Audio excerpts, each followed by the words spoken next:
기독교는 예수 그리스도를 하나님의 아들이요 유일한 구원자로 믿는 종교입니다.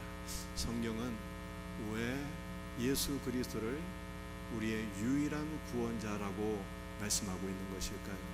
오늘은 그 이유에 대해서 우리 두 가지를 살펴보면서 함께 은혜를 나누고자 합니다. 우리 첫 번째 나눌 말씀은 예수 그리스도는 우리가 범죄한 것 때문에 내줌이 되었다라고 성경이 말씀하고 있습니다. 로마서 4장 25절입니다. 예수는 우리가 범죄한 것 때문에 내줌이 되고, 예수님은 우리의 죄 때문에 십자가의 죽음에 내줌이 되었다라고 하는 것입니다. 예수님은 우리의 죄 때문에 또 우리를 사랑하사 우리 대신에 십자가의 심판과 고난을 받으셨다라고 성경이 말씀하고 있는 것입니다. 따라서 마틴 루터라고 하는 분은 예수님께서 십자가에 내줌이 되었다는 것을 우리를 위하여 희생하셨다라고 번역을 했습니다. 예수님은 우리의 죄로 인하여 십자가의 죽음에 내줌이 되셨지만 아무도 예수님을 십자가에 죽으라고 강요할 수가 없었어요. 왜냐하면 우리 예수님은 죄를 알지도 못하시고 죄가 전혀 없으신 하나님의 아들이시기 때문입니다. 따라서 예수님께서 십자가의 죽음에 내줌이 되신 것은 전적으로 바로 우리의 죄 때문에 십자가에 내줌이 되신 것입니다. 그렇다면 예수님을 십자가에 죽게 한 우리의 죄라고 하는 것은 과연 무엇을 가리키는 것입니까? 요한복음 16장 8절과 9절에서 예수님은 죄에 대해서 이렇게 말씀하셨어요. 그가 와서 죄에 대하여 세상을 책망하시리라. 그라고 하는 것은 바로 성령님을 가리키는 것입니다. 성령님께서 우리에게 오시면 죄에 대하여 책망하시겠다라고 말씀하셨습니다. 여러분들, 죄라고 하는 것은 무엇일까요? 최근에 20대 청년 한 명이 서울대학교 구내 식당으로 돌아가서 식사를 하고 있는 남학생의 식판을 뒤집어 엎고 몹시 심하게 폭행을 한 사건이 있었습니다. 그런데 놀라운 것은 폭행을 한 20대 청년과 폭행을 당한 그 남학생은 전혀 일면식도 없는 관계라고 합니다. 그런데 그렇게 죽으라고 폭행을 한 거예요. 죄는 이처럼 남을 폭행하고 또는 죽이는 것, 이 죄가 분명합니다. 그런데 성경은 가장 큰 죄가 무엇인가를 우리에게 보여주고 있는, 성령께서 오시면 인간이 지을 수 있는 가장 큰 죄가 무엇인가를 우리에게 보여주는데, 그 죄는 바로 그들이 나를 믿지 아니함이요 라고 말씀하신 것처럼 예수님을 믿지 않는 것이 가장 큰 죄인 것입니다. 예수님을 불신하고 거부하게 되면 그 안에서 모든 죄가 파생하게 됩니다. 오늘 무언국에서 우리가 본 것처럼 술 마시고 마약을 맞고 방탕하며 살게 되는 것입니다. 동성애에 빠지고 모든 부정과 부패와 불의한 일들을 자행하게 되는 것입니다. 그런데 사람이 죄를 범하게 되면 스스로 그 죄를 사할 수가 없어요. 왜냐하면 모든 사람은 하나님 앞에서 죄인이기 때문에 그렇습니다. 죄를 사해 줄 수 있는 분은 죄를 알지도 못하시고 전혀 죄를 짓지 아니하신 하나님의 아들 우리 주 예수 그리스도 한 분인 것입니다. 어떤 사람이 불교의 고승들을 연구하다가 한 가지 이상한 점을 발견했어요. 한국 불교를 대표하는 고승들은 모두 다 훌륭한 분들인데 그분들 가운데 90세를 넘긴 분들이 한 분도 없었다는 거예요. 효봉 스님, 법정 스님 79세, 청담 스님 76세, 성철 스님은 86세에 입적하셨어요. 90세를 넘긴 분이 단 한 분도 없었습니다. 성철 스님만 82세를 사셨고 나머지 분들은 80세도 못 넘겼어요. 반면에 한국교회를 대표하는 목사님들은요 다 장수를 하셨어요. 영락교회 한경재 목사님 99세, 충영교회 김창인 목사님 96세, 영등포교회 방질 목사님 104세, 그리고 여의도 순복음교회 조용기 목사님은 86세를 사셨어요. 조용기 목사님을 제외하고 다른 목사님들은요 100세 가까이 사셨습니다. 불교 고승들의 평균 수명은 77세였고 한국교회를 대표하는 목사님들의 평균 수명은 97세였어요. 20년 가까이 차이가 났습니다. 도대체 뭐 때문에 이런 차이가 났을까요? 그 이유가 무엇입니까? 제가 60이 넘어서 당뇨에 걸려보니까 건강에 대한 관심이 커졌어요. 건강하려면 세 가지 조건이 있어야 됩니다. 첫째로는요, 잠을 잘 주무셔야 돼요. 두 번째는 인스턴트 같은 해로운 음식은 끊고 하루 3끼 좋은 음식을 드셔야 합니다. 그리고 마지막으로는 운동 열심히 하셔야 돼요.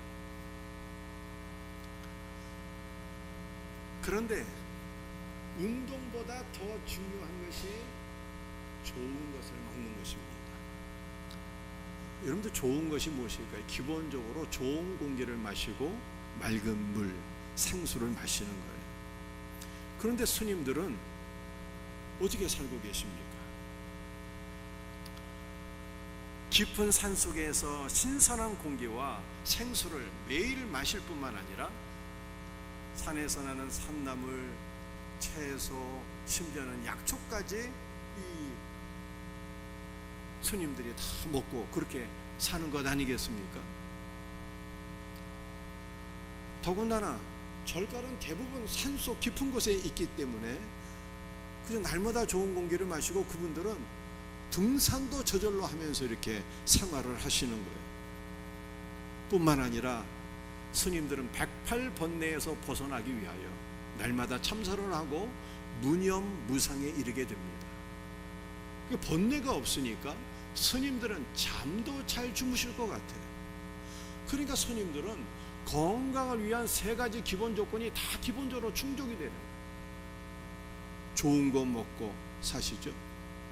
또 저절로 등산하고 운동하고 살고 계시죠. 번뇌도 없으니까 잠도 잘 주무실 것 같아요. 그런데도 불구하고 한국 고승들은요 장수한 분들이 없어요.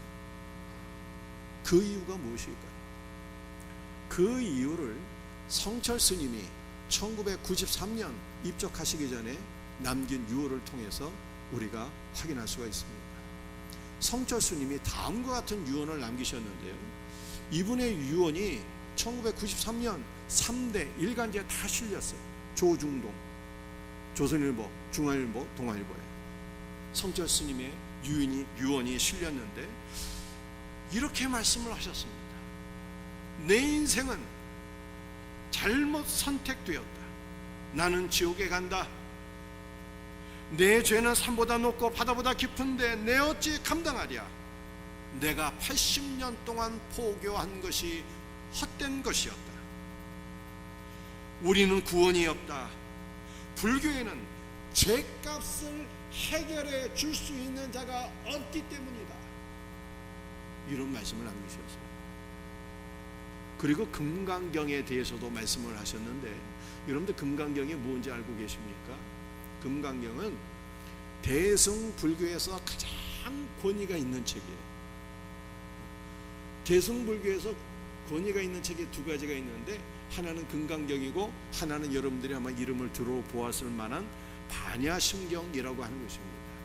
그런데 이 반야심경은 금강경의 요약본이에요. 따라서 대승불교에서 사실상 가장 권위가 있는 책이 금강경이라고 할 수가 있습니다. 이 마치 기독교의 성경과 같은 책입니다. 성철 스님이 금강경에 대해서 이런 말씀을 하셨어요. 나는 금강경을 10여 차례 읽으면서 깜짝 놀란 일이 있었다. 그것은 부처님의 가르침 중에 예수님의 가르침과 똑같은 부분들이 있었기 때문이다. 그러나 금강경에는 없는 것이 하나 있었는데 그것은 바로 죄를 해결하는 것이다. 즉 불교의 금강경은 예수님의 말씀과 동일한 말씀이 있었지만 결정적으로 성경과 다른 것이 있었는데 그것은 바로 금강경은 죄의 사함에 대해서는 결단코 말하고 있지 않다는 것입니다. 그러므로 성철 스님이 이런 고백을 한 것입니다. 내 죄는 산보다 높고 바다보다 깊은데 내 어찌 감당하랴. 우리는 구원이 없다. 죄값을 해결할 자가 없다. 그러므로 나는 지옥에 가지 않을 수가 없다. 라는 고백을 하신 거예요.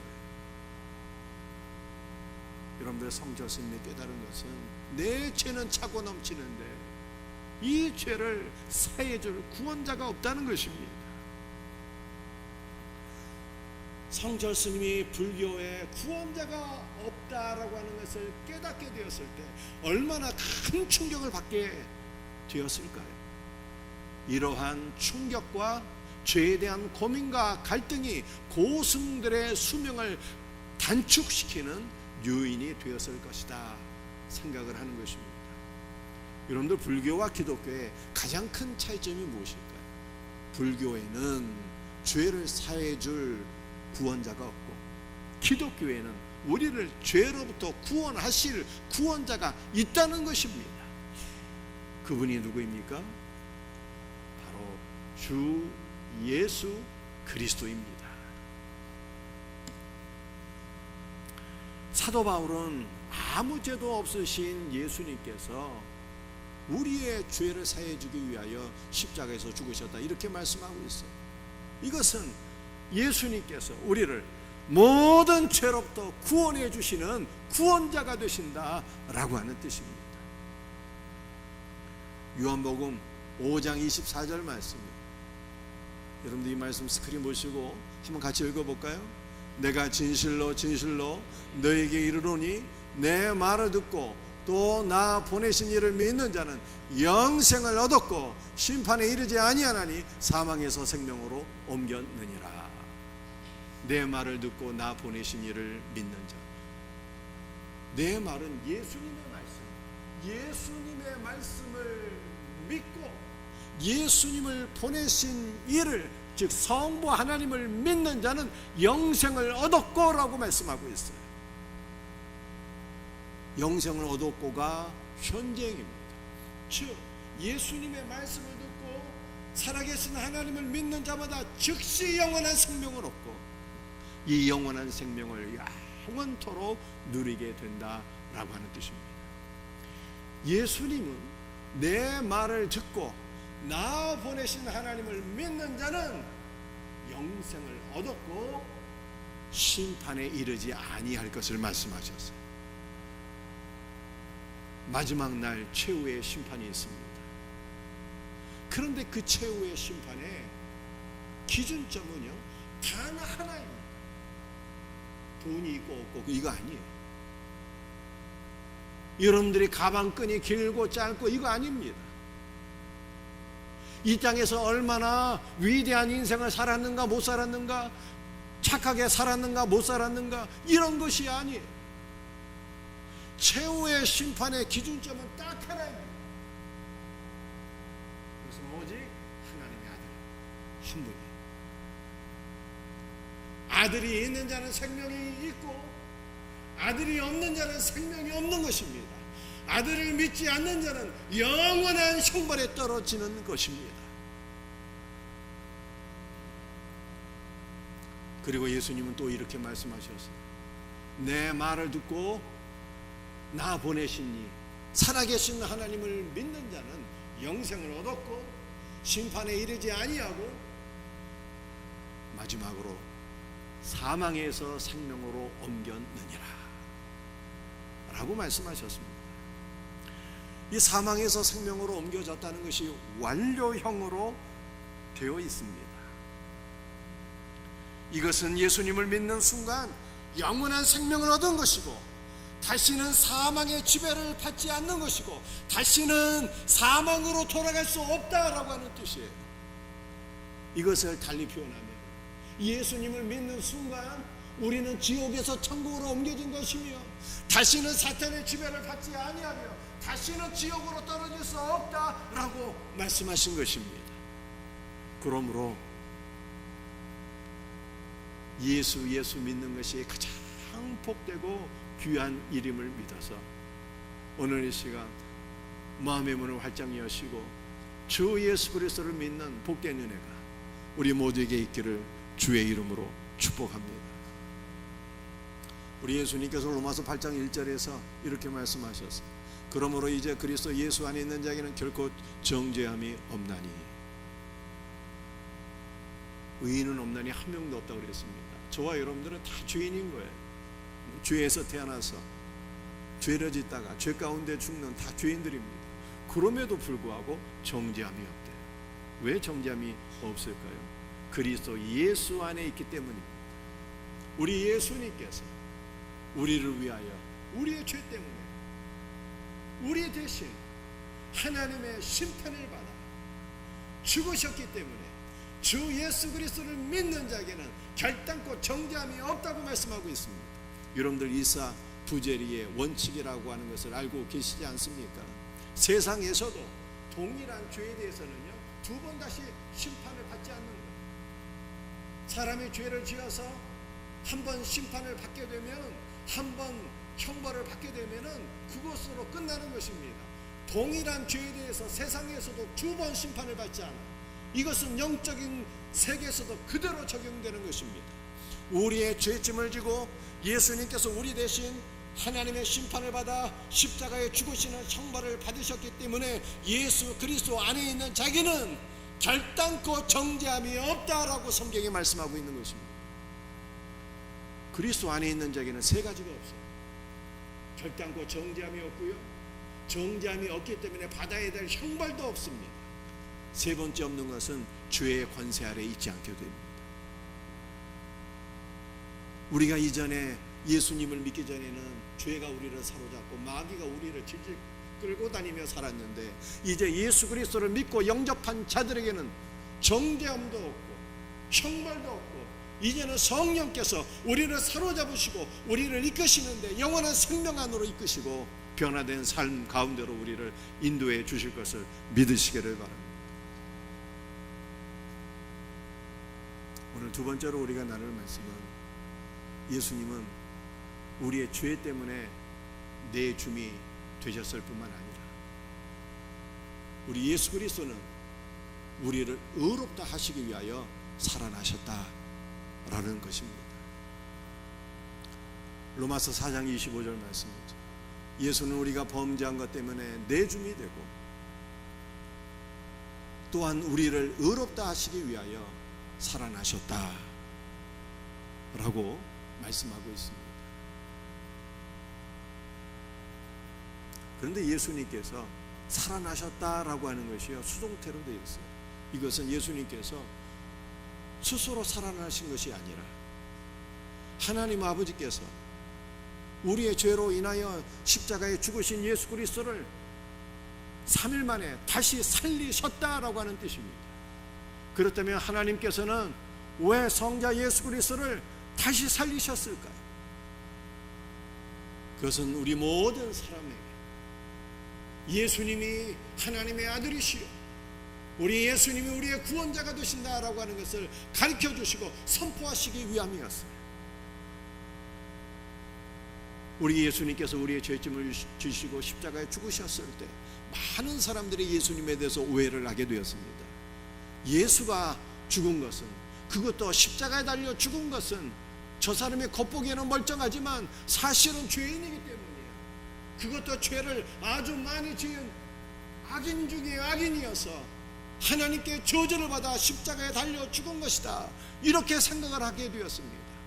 그래서 우리 하나님께서 예수 그리스도를 3일 만에 다시 살리셨어요. 그것이 아니다. 예수가 십자가에 달려 죽은 것은 죄가 많아서 저주를 받아 죽은 것이 아니야. 너희의 죄를 사해 주기 위함이다. 예수는 죄가 없는 나의 의로운 아들이기 때문에 내가 그를 다시 살리노라 라고 말씀하시는 거예요. 그러므로 우리는 예수 그리스도의 부활을 통해서 하나님의 선포를 알아야 되고, 예수님이 우리의 유일한 구원자요 하나님의 아들이신 것을 믿고 우리 주 예수 그리스도를 믿음으로 영접할 수 있는 복된 은혜가 있기를 예수님의 이름으로 축복합니다. 여러분들, 예수님께서 십자가에 죽으신 것은 우리 죄를 위함이죠. 그리고 우리의 죄를 사해 주시기 위함만이 아니라 우리를 의롭다 하시기 위하여 다시 살아나셨다라고 말씀하고 있습니다. 사랑하는 성도들이, 타락한 인간의 어느 행실로는 하나님의 공의를 만족시켜 드릴 수가 없어요. 인간이 아무리 착한 행실을 하고 좋은 말을 할지라도 하나님 앞에 의롭다고 인정을 받을 수가 없어요. 왜냐하면 성경은 믿음으로 행하지 않은 모든 것이 죄라고 말씀하고 있기 때문입니다. 예수님을 믿지 않으면 그 어떤 위대한 일을 할지라도 하나님 앞에 인정을 받지 못해요. 성경은 하나님의 영광을 위하여 행하지 않은 모든 것이 죄라고 말씀하고 있어요. 아무리 위대한 일을 한다 할지라도 그것이 예수님을 믿고 예수님을 위하여 행한 것이 아니라면 하나님 보시기에는 다 죄라는 거예요. 그러므로 인간은 스스로 자신의 노력으로 하나님 앞에 절대로 의로운 자라고 인정을 받을 수가 없는 것입니다. 그렇다면 우리는 어떻게 하나님 앞에 의인으로 인정을 받을 수가 있을까요? 여러분들, 하나님께서 인정하시는 의인은 단 한 분이에요. 하나님. 단 한 분이에요. 그분은 바로 우리 주 예수 그리스도인 것입니다. 그래서 고린도전서 1장 30절에 바울은 이처럼 말씀하셨어요. 예수님 하나님으로부터 나와서 우리에게 지혜와 의로움이 되셨으니 하나님의 아들이신 주 예수 그리스도만 우리의 의로움이시라는 거예요. 우리가 하나님 앞에 의로운 자로 인정받으려면 예수님을 믿고 우리 안에 예수님이 계실 때 하나님께서 우리를 의인이라고 인정해 주실 것을 믿으시길 바랍니다. 여러분들, 우리의 의의 근거는 돈으로 되는 게 아니에요. 우리의 의의 근거는 착한 일로 되는 것이 아닙니다. 우리의 의의 근거는 죽으시고 부활하신 우리 주 예수 그리스도예요. 그분이 우리 안에 계실 때 하나님 우리 모두를 의로운 자라고 인정해 주실 것을 믿으시길 바랍니다.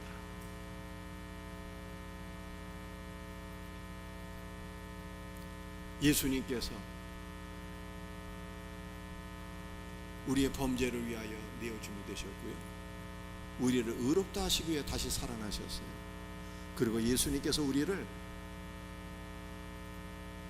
부요하기 위하여 다시 살아나셨다. 성경은 이렇게 말씀하고 있습니다. 로마서 10장 11절 12절 말씀. 누구든지 그를 믿는 자는 부끄러움을 당하지 아니하리라 하니. 여러분들, 믿는다는 것은 누구를 믿는 것을 의미하는 것입니까? 예수님을 믿어야 되는 것이죠. 그런데 이 믿는다라고 하는 것이 현재형으로 되어 있어요. 이것은 고난이 오나 복이 오나 한결같이 예수님을 믿어야 한다라고 하는 뜻입니다. 기쁘나 슬프나 한결같이 예수님을 믿어야 된다는 뜻이에요. 어떤 상황에서도 변함없이 한결같이 예수님을 믿는 자는 부끄러움을 당하지 아니하리라 라고 말씀하고 있습니다. 여러분이 부끄러움을 당하지 않는다는 것이 무슨 뜻입니까? 마지막 날 하나님의 최후의 심판이 있게 되는데 이때 심판받지 않게 된다는 뜻입니다. 부끄러움을 당하지 않는다는 것은 단순히 심판을 받지 않는다는 뜻만이 아니라 하나님 앞에 상급을 받게 되고 그리스도의 영광에 동참하게 된다라고 하는 뜻입니다. 그래서 우리 예수님은 우리에게 의로움을 주실 뿐만 아니라 우리에게 상급을 주시는 하나님. 여러분들, 믿는다라고 하는 현재형으로 되어 있거든요. 그러므로 우리가 지금 이 땅에서 변함없이 한결같이 주 예수 그리스도를 믿는 자들은 마지막 날 최후의 심판대 앞에서 부끄러움을 당하지 않을 뿐만 아니라 지금 현세에서도 하나님 앞에 은혜와 복을 받으며 살게 될 것을 믿으시기를 바랍니다. 이 성경에 이런 걸 말씀하고 있어요. 한 분이신 주께서 우리 모든 사람에게 주가 되사 그를 부르는 모든 사람에게 부여하십니다. 한결같이 주 예수 그리스도를 믿게 되면 우리 예수님은 주님의 이름을 부르는 모든 자들에게 은혜와 생명과 상급을 주시고 진정한 부요함을 주시는 분이다 라고 말씀하고 있는 것입니다. 여러분들 성경에서 말씀하고 있는 부요함이라고 하는 것은 어떤 것일까요?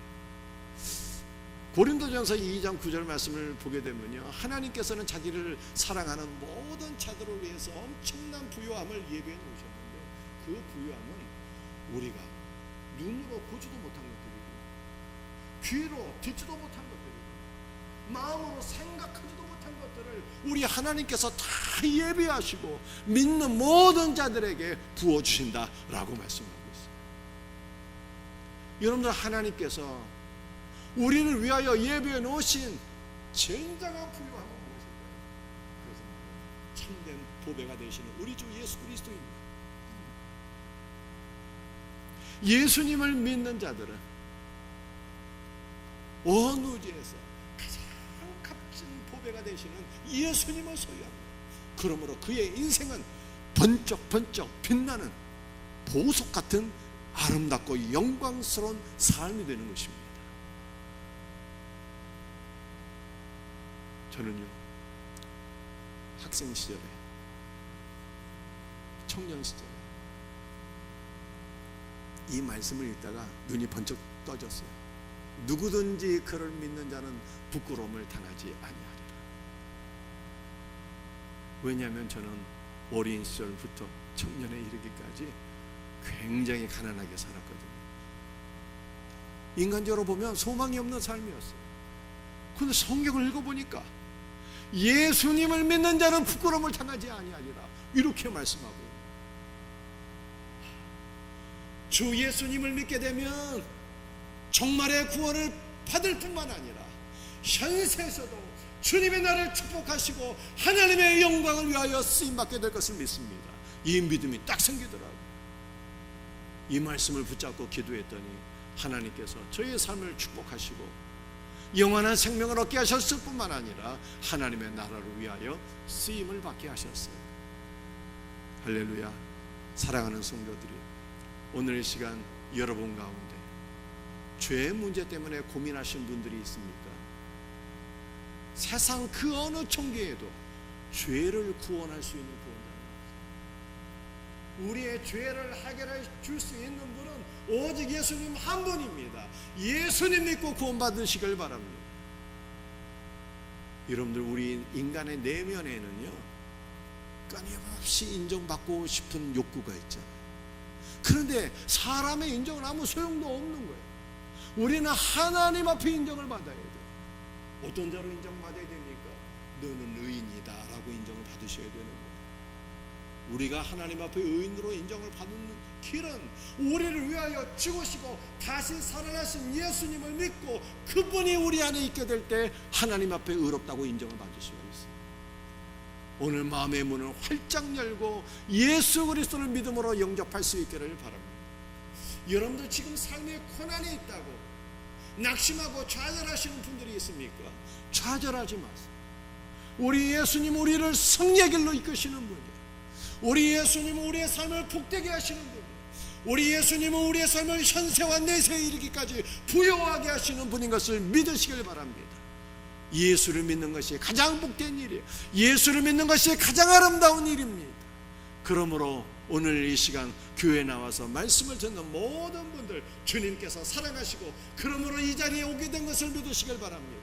오늘 이 자리에 참석한 우리 모든 성도들, 우리 모든 분들이 마음의 문을 활짝 여시고 우리 예수님을 우리 마음에 하나님의 아들로 우리의 구원자로 믿고 영접하여서 죄사함의 은혜와 의롭게 됨의 은혜, 우리 주님께서 우리의 삶을 복되게 하시는 모든 은혜가 우리의 일평생 차고 넘치기를 주의 이름으로 축복합니다.